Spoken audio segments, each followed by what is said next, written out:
Okay, so this is my top tips video for final design pages.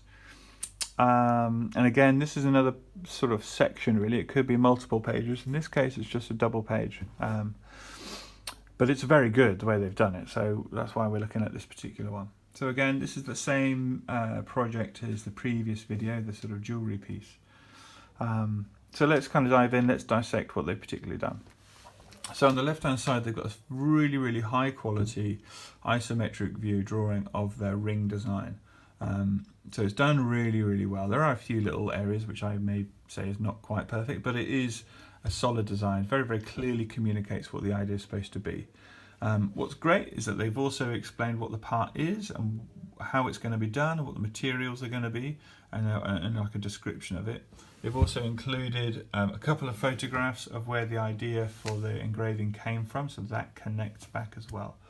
So high quality drawing, again showing lots of nice use of tone, and that's kind of helpful to kind of explain things. It communicates really well when you're including tone, making things look in 3 dimensions, so that's really good.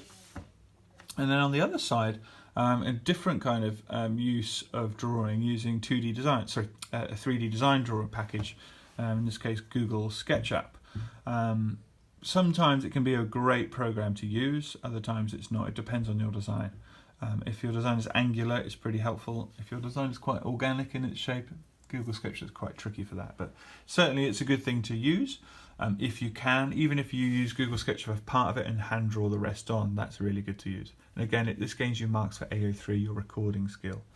So Google SketchUp is free to download at home. You can use it at school as well. It's a nice little package, and you can colour things up, etc.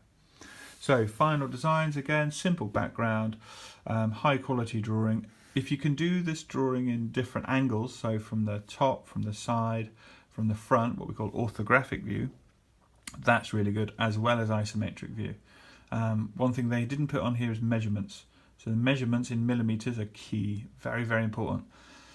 Really, your final design should be able to be made by someone else based on your final design pages. So think about how well your design communicates.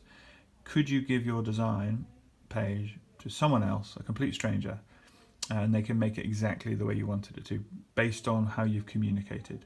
So materials, dimensions, different views, maybe even examples of the materials that you want to use as well. It can be really helpful. So that's my top tips guide to a final design page.